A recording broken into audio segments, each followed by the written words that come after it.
أعوذ بالله من الشيطان الرجيم يسألونك عن الخمر والميسر قل فيهما إثم كبير ومنافع للناس وإثمهما أكبر من نفعهما ويسألونك ماذا ينفقون قل العفو كذلك يبين الله لكم الآيات لعلكم تتفكرون في الدنيا والآخرة ويسألونك عن اليتامى قل إصلاح لهم خير وإن تخالطوهم فإخوانكم والله يعلم المفسد من المصلح ولو شاء الله لأعنتكم إن الله عزيز حكيم صدق الله العظيم. Bismillahirrahmanirrahim. Assalamualaikum warahmatullahi wabarakatuh.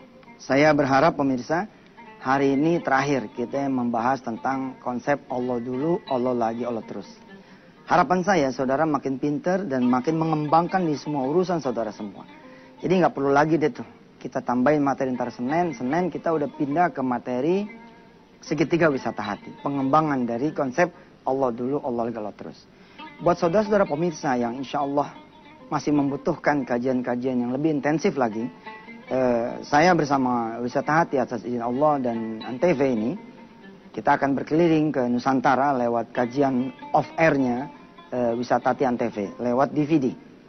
Ya, nanti simpul-simpul Antv yang sudah mendaftarkan diri lewat email yusufmansur_wh@yahoo.com, insya Allah mereka yang akan kita aktifkan untuk melaksanakan kuliah-kuliah off-air-nya. Ya, juga buat teman-teman yang sudah menjadi agen-agen buku, simpul-simpul dakwah, Wisata Hati Antv, insya Allah mereka lah yang akan bergerak melaksanakan kegiatan off-air-nya Wisata Hati di bulan Februari, Maret, dan seterusnya. Baik, ya, kita tambahin hari ini dengan kira-kira 2 kisah. Yang insya Allah 2 kisah ini membuka mata hati saya dan kita semua bahwa emang penting Allah dulu, Allah lagi, Allah terus sebagai sebuah proses yang harus kita lalui sehingga yang namanya zikrullah abadan abada. Selama-lamanya selama kita hidup, insya Allah. Dulu ya pemirsa, ketika saya punya anak sakit ya, si Wirda itu anak sulung saya, pernah step ya, kaku gitu badannya. Jadi saya sebagai ayah tuh trauma. Pada suatu saat anak saya panas badannya, tinggi. Terus saya ngomong sama istri saya, "Mah, ayo kita ke dokter yuk."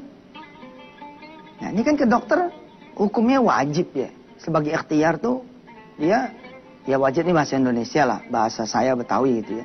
Maksudnya jangan sampai enggak kita ke dokter, itu sebagai ibadah kita. Tapi kalau kemudian kita main jalan aja ke dokter, jalan aja ke rumah sakit, ini jadi masalah sesuai dengan prinsip kita. Ini ada yang kita langgar. Mari pemirsa lihat. Qul lillahi syafa'atu, kemarin kita baca ini di Az-Zumar. Jami'ah. Ya. Lahu mulkus samawati wal ard.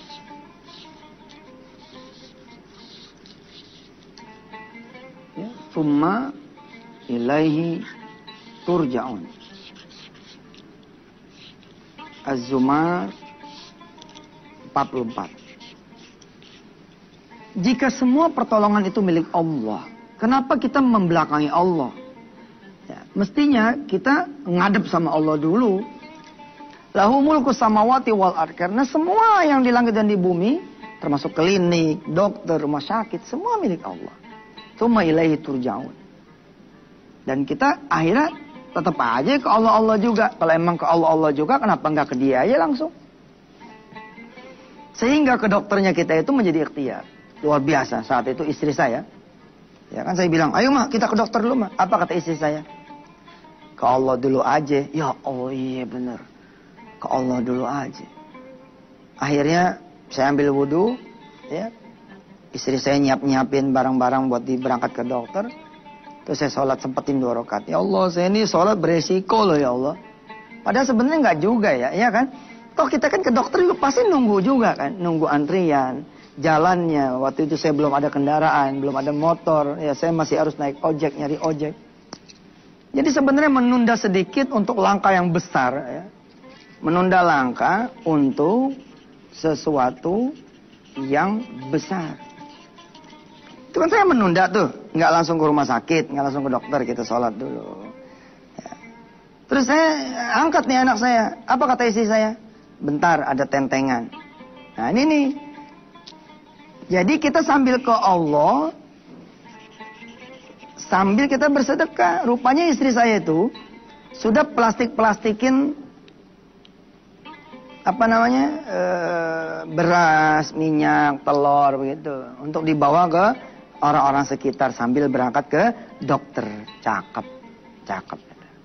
Salat, doa, sedekah, ya. Ngaji, doa, sedekah, zikir, doa, sedekah, solawat, doa, sedekah, disempurnakan sama sedekah. Apa yang terjadi? Begitu selesai saya ke depan pintu, sini nih depan pintu rumah. Di sini ada namanya Azwar, ada Bang Azwar. Dia negor saya.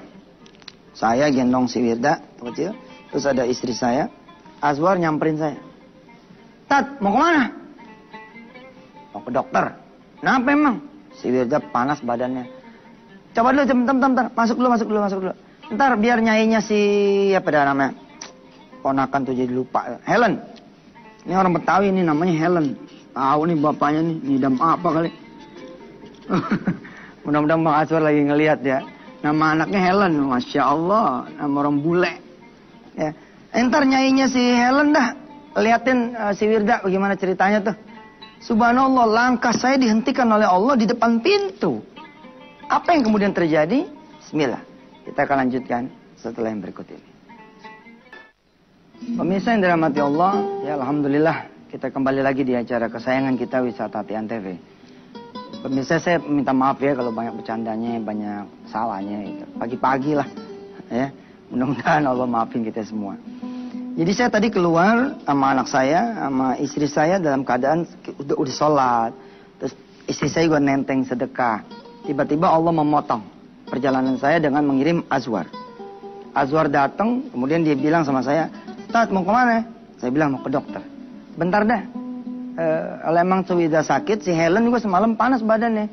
Biar nyainya aja yang ke situ dah. Ya. Nyai itu namanya Nyai Kia. Nyai Kia. Terus nyainya dipanggil, terus datang dah tuh ke kamarnya si Wirda. Kenapa man? Gitu. Kenapa sup? Ini nih anak nih, Masya Allah, panas badannya. Pegang sama dia. Nah dia rupanya udah bawa itu tuh, udah bawa apa? Kapur yang udah diairin, udah bawa daun popolan. Terus dipopol tuh, palanya diikat gini pakai bahan itu. Terus bagian ubun-ubunnya gue dipakein kain.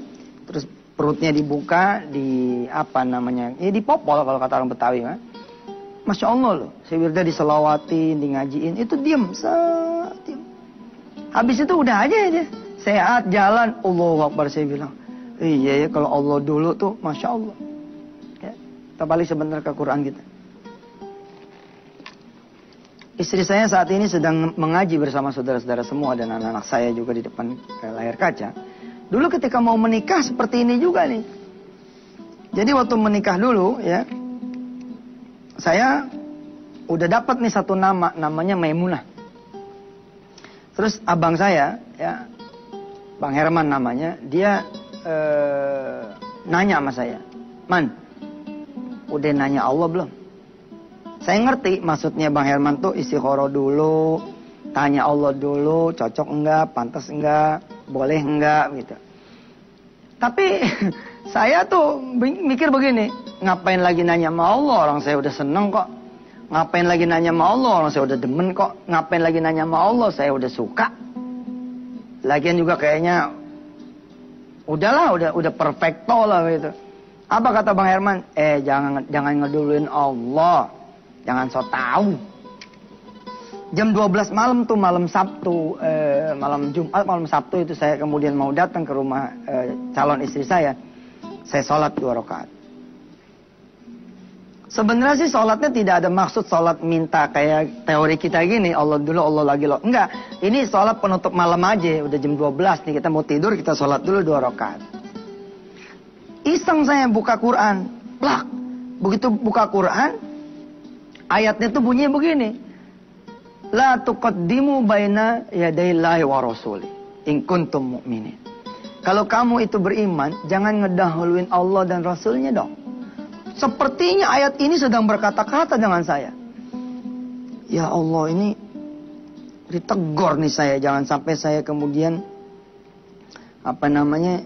ngedulin Allah nih. Udah, langsung saya ambil agenda pemirsa.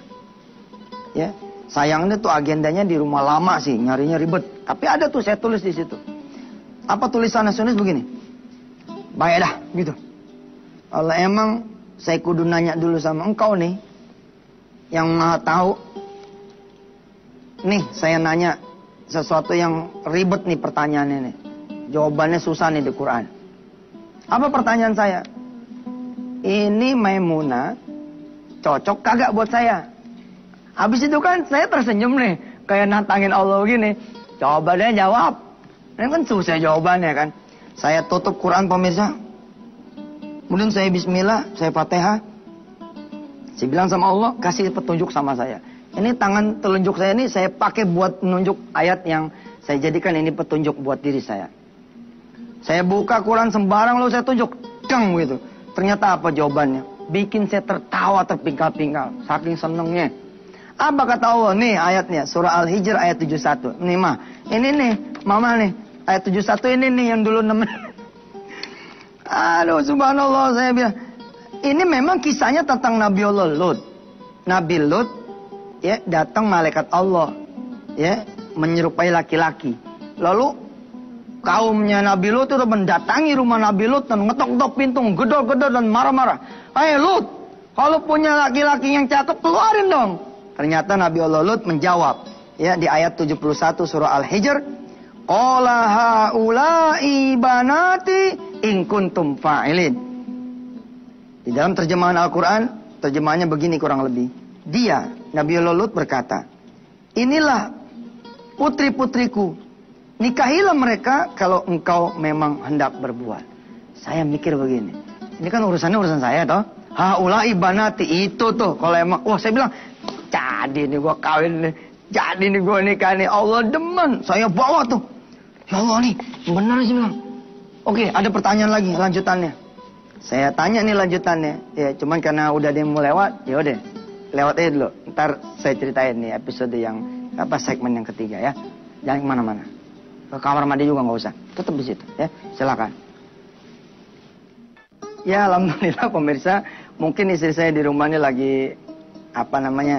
ketawa kali ya. Si papa mah nyeritain yang begituan. Ya tapi ini biar orang tahu gitu loh prosedurnya ini. Saya belajarnya dari pengalaman, learning by experience gitu. Saya yang udah mau melamar Maimunah, tapi diingetin nanya Allah dulu. Akhirnya saya yang ketakutan. Kalau nanya Allah setuju, kalau nanya Allah setuju gimana? Kan jadi repot. Mendingan gue nggak nanya lah. Ternyata saya salah, ditegur sama Allah, pak, ditempeleng. Ya ayyuhalladzina amanu la tuqaddimu baina yadayi wa rasuli. Jangan main nyelonong sendiri. Tanya dong sama aku, in kuntum mu'minin. Kalau kamu itu memang percaya padaku. Ya sudah, saya tanya tuh pemirsa. Pertanyaan pertama, nih bagaimana nih Maimunah, cocok apa kagak? Ternyata jawabannya adalah Al-Hijr ayat 71. Inilah dia anak-anak perempuanku kalau kamu mau mengawininya. Wah, terbang saya tuh malamnya. Ya, jadi nih gua kawin nih. Jadi nih gua nikah. Tapi saya ingat, tapi kan dia umurnya 14 tahun nih. Apa dia mau langsung nikah gitu kan? Saya nanya lagi sama Allah ya lah. Ya Allah, umurnya 14 tahun. Saya maunya langsung kawin nih. Datang besok pagi, siang akad. Bagaimana tuh? Saya sujud lagi, saya baca Fatihah lagi, saya buka Quran lagi. Jebret. Deng. Lihat, ternyata ayatnya masih ayat yang itu juga. Ayat 72-nya. La umruka innahum lafi sakratihim ya'mahun. Pemirsa, Tentu saja kita tidak berdasarkan terjemahan ini. Kita pakai akar per akar katanya gitu. La umruka. Saya bilang, apa ini kejadiannya besok ya? Kalau terjemahan bebasnya kan, demi umurmu sesungguhnya mereka terombang ambing. Ya. Ya saya pakai nih kosakata ini. La umruka, demi seumur kamu, innahum la. Ternyata saya baru tahu besok paginya itu. Ketika kemudian saya datang, semua saudara-saudaranya Maimunah itu, termasuk ibunya, ya encang-encingnya, demen sama saya gitu. Nih anak ganteng nih, cakep katanya gitu. Maaf ya, emang ini kenyataan, bukannya. Ya, cuman yang jadi masalah satu, Maimunah ini baru 14 tahun. Ini bagaimana judulnya nih, sekolahnya SMP belum kelar. Apa iya dikawinin gitu. Lalu encang-encingnya itu nyuruh saya mikir. Nah, nyuruh saya pulang dulu, tak pikirin dah. Saya waktu itu ngasih ultimatum tuh sama tuh keluarga. Saya bilang nggak bakal ketemu yang model kayak saya. Mau nyari di mana sih bilang? Hebat nggak tuh? Pede abis. Saya bilang sama Maimunah, mau nyari di mana yang kayak kakak begini susah. Udah dateng ini tolak. Elah bener-bener dah. Kalau inget tuh, waduh, la ilaha illallah, mohon maaf pada ibu mertua ya, ampun. Ya, tapi ya mudah-mudahan gak salah pilih Allah memilihkan saya menjadi suami yang Maimunah. Baiklah, ada yang menarik. Di malam sebelumnya itu, di malam itu ketika saya bercengkrama dengan Allah dan bertanya lewat Al-Quranul Karim, saya nanya sesuatu yang ini lebih urgent. Ya, saya nanya pertanyaan ketiga begini bunyinya. Ya Allah, kalau emang udah cocok nih Maimunah, nanti dia juga bisa langsung nikah. Keluarganya pada setuju. Terus bagaimana urusan saya? Ini kan saya utang masih 1, sekian nih. Utang masih segunung nih. Itu saya tulis loh bener. Itu di buku saya tuh saya tulis di agenda saya. Kapan-kapan kalau ketemu kita bawa dia ke Antv ini. Tulisannya masih asli orisinil. Ini kalau nanti saya nikah sama dia, apa nggak nyusahin dia? Begitu saya bilang. Apa nggak nyusahin keluarganya? Kan namanya orang berutang ya nggak? Ini kan pasti akan didonder orang, didatengin orang, ya toh? Ini rumah tangga saya akan seperti apa ya Allah? Jawaban Allah membuat saya menjadi tenang, nyaman. Apa Allah bilang? Ya, saya sujud lagi, saya baca Fatihah lagi 7 kali. Ya, emang ini bidah nih. Rasulullah maka kagak nyuruh begini. Tapi kenapa ya Yusuf Mansur pakai? Ya nggak tahu dah. Pokoknya saat itu begitu aja udah. Bismillah aja udah. Aneh nggak ngerti bid'ahnya saat itu. Kemudian saya tanya sama guru-guru, apa dia bilang? Nggak apa-apa sudah, masuk. Toh yang antum lakuin bacanya baca Fatihah, bukan baca yang lain. Antum juga sujudnya kepada Allah. Nanya juga sama Allah. Tenang. Nah waktu itu aneh sujud tuh baca Fatihah 7 kali, aneh bangun. Dengan Quran di dekep, aneh tanya lagi pertanyaan yang aneh tulis. Tapi kali ini aneh lisankan. Terus saya buka. Set. Ternyata ayatnya yang keluar. Ya. Itu masih di surah Al-Hijr juga ternyata. Ayatnya 82. Ayat 82. Bunyinya pemirsa. Wa kanu yanhituna minal jibali buyutan aminin. Allah bilang. Itu seperti ya, seperti memahat rumah-rumah dari gunung batu yang aman. La ilaha illallah, saya tutup dah tuh. Saya nangis sejadi-jadinya. Ya Allah, mohon ridhamu ya Rabb, mohon ridhamu. Saya mau nikah nih ya Allah, Yusuf Mansur mau nikah. Hari Senin kita mulai bahas segitiga wisata hati, membawa hajat kita kepada Allah. Seru. Ntar ceritanya lebih subhanallah dah pokoknya dah. Ya. Saya punya janji kemarin kan nerusin surah Az-Zumar ya. Tapi waktunya tinggal berapa menit? Udah habis ya udah. Ntar aja dah Senin. Ya, pemirsa jangan lupa doain saya, doain Maimunah dan doain anak-anak kami pemirsa. Dan doa ini akan kembali kepada pemirsa semua.